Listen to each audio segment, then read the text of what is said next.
Hello everyone. ரீசெண்டாக நம்ம ஒரு 5 டேஸ்க்கு முன்னாடி நமக்கு ஒரு ஒர்க் வந்துங்க. அது என்ன ஒர்க்குனா, நம்ம கிளைண்ட் ஒருத்தங்க ஒரு வாட்டர் டேங்க் பண்ணணும், எப்படி பண்ணி தருவீங்க, என்ன ரேட்டு ஆகும் அப்படின்னு கேட்டாங்க.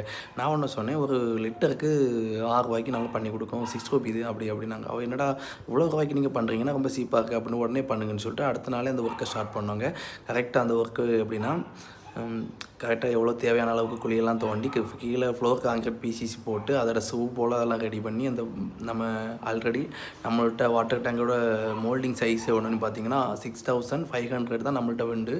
ஆனால் இவங்க 10,000 கேட்டனால நம்ம சைடில் அந்த சப்போர்ட்லாம் வச்சு அதை எக்ஸ்டெண்ட் பண்ணி நம்ம சென்ட்ரிங் மேசன்லாம் வச்சு அவங்க சின்ன கன்சல்டேஷன் கொடுத்து அவங்கள்ட்ட ஒரு ஐடியாவும் கொடுத்து நீட்டாக அந்த ஒர்க்கை பார்த்தாலே உங்களுக்கு தெரியும். சப்போர்ட்லாம் சைடில் கொடுத்து அதை கொண்டு எக்ஸ்டெண்ட் பண்ணியிருந்தாங்க. அந்த 6500 லிட்டர்ஸ் வாட்டர் டேங்கை 10,000 அவங்க என்ன செய்தாங்க, கொஞ்சம் பெருசாக பண்ணியிருந்தாங்க. பண்ணி அதுக்கப்புறமா நீங்கள் உங்களுக்கு பார்த்தாலே தெரியும் அதனோட கான்கிரீட்டு, நீங்கள் அந்த கான்கிரீட் சைஸு சைடில் பார்த்தீங்கன்னா 6 இன்ச்சு வந்துருங்க. அதனோட விட்த்து மொத்தம் 6 இன்ச்சு வரும்.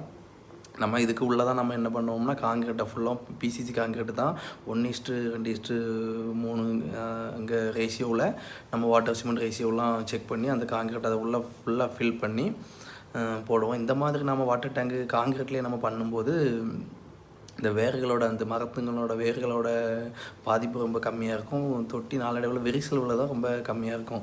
என்னடா அந்த சாயிலோடு அந்த கான்கிரீட்டை ஒட்டி பிடிக்கும்போது இந்த ரொம்ப பிணைப்பு அதிகமாக இருக்கும்.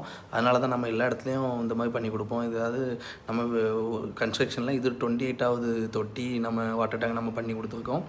இதனோட சைஸு பார்த்தீங்கன்னா 7.5 × 7.5 × 6.3. நான் ஆல்ரெடி சொல்லியிருந்தேன் ஒரு கனடிக்கு 28.3 லிட்டர் தண்ணி பிடிக்கும் அப்படின்னு. இப்போ நம்மள்ட்ட 354 கனடி இருக்குது.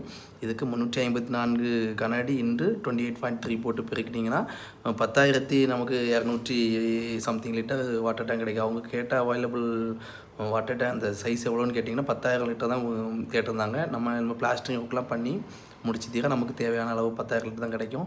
சைடில் நம்ம ஏறி போகிறதுக்கு ஹூக்லாம் வச்சு மேலே டாப்பில் மூடியெல்லாம் கொடுத்து மேன் ஹோல்லாம் போட்டு சூப்பராக பண்ணிடுவோம். இந்த வீடியோ பிடிச்சா லைக் பண்ணுங்கள். தேங்க்யூ.